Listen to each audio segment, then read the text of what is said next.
है welcome guys, this is फटाफट solution. आज के इस वीडियो लेक्चर में आपका बहुत बहुत स्वागत है।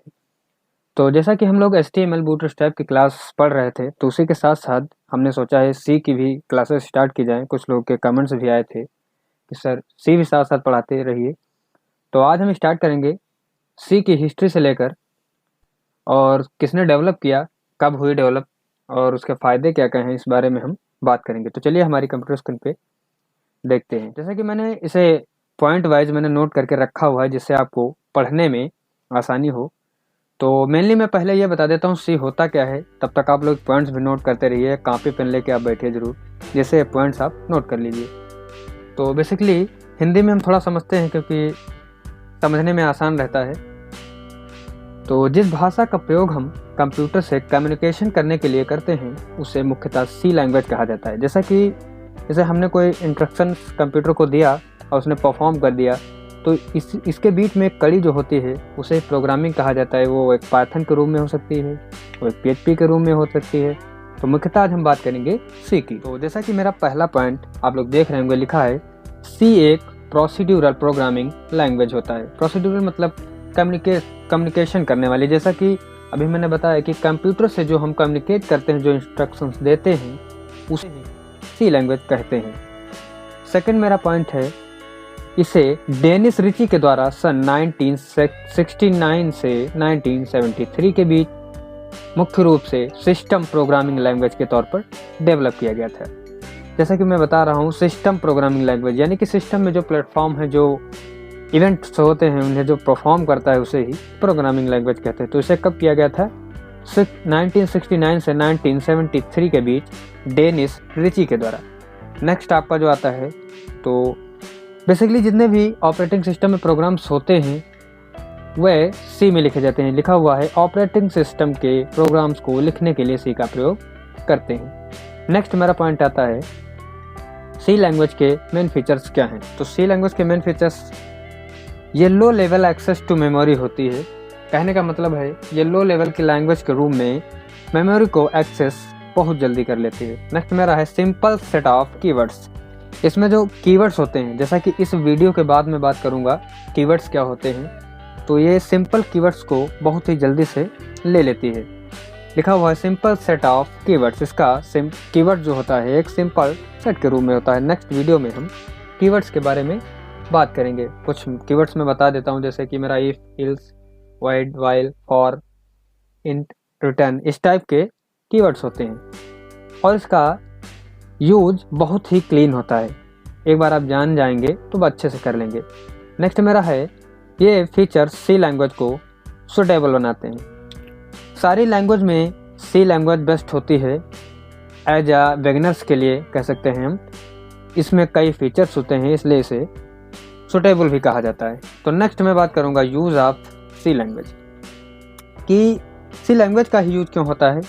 तो पहले आप स्क्रीन पर देख लीजिए, मेरा पहला पॉइंट लिखा हुआ है ये बहुत ही बेसिक लैंग्वेज होने के कारण इसे सीखने में बहुत ही आसानी होती है। इसकी लैंग्वेज जो होती है बहुत ही सिंपल होती है। आप इसे एक बार समझ लेंगे तो कोई कठिनाई नहीं होगी, इसे सीखने में बहुत आसानी होती है। नेक्स्ट मेरा पॉइंट है बी, ये लैंग्वेज बहुत ही स्ट्रक्चर्ड होती है। स्ट्रक्चर्ड का कह लें तो इसका हिंदी में हम ढांचा कह सकते हैं। एज समझने के लिए, जैसे टैक्स आपने नाम सुना होगा, नहीं सुना होगा तो मैं आगे बात करूंगा, सब बताऊंगा ये। नेक्स्ट मेरा है, इसके इस्तेमाल से बहुत ही इफ़िशियंट प्रोग्राम्स लिखे जाते हैं, जैसा कि कैलकुलेटर, आपकी क्लॉक हो गई, आपका एज फाइंड हो गया, वोटर वाला सिस्टम हो गया। जैसा कि आप जैसे कहीं मशीन में गए होंगे तो देखा होगा कि 18 जैसे ही डालें आप, 18 प्लस हुए तो वोटिंग के लिए आपको एग्री कर रहा, हाँ आप एग्री कर सकते हैं।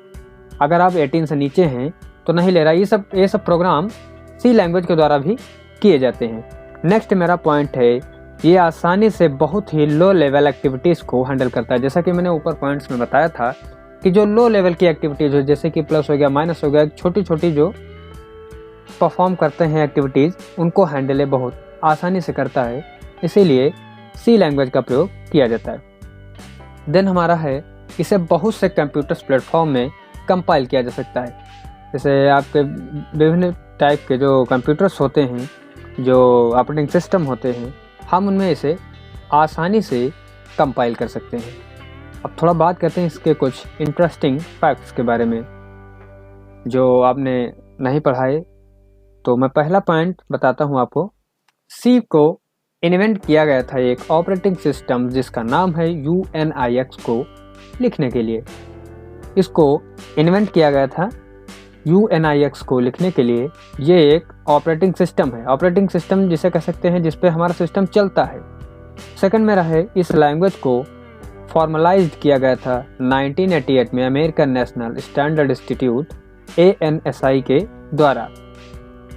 इस लैंग्वेज को फॉर्मलाइज किया गया था 1988 में। इंस्टीट्यूट का क्या नाम था? American national standard institute. इसे हम शॉर्ट फॉर्म में ANSI भी कहते हैं। नेक्स्ट मेरा पॉइंट आता है, UNIX OS को टोटली C में लिखा गया है। जैसा कि यहाँ आप पढ़ चुके हैं, ये एक ऑपरेटिंग सिस्टम है। देखिए ऑपरेटिंग सिस्टम, ये देखिए ऑपरेटिंग सिस्टम यहाँ भी लिखा हुआ है। तो UNIX ऑपरेटिंग सिस्टम को टोटली C में लिखा गया है।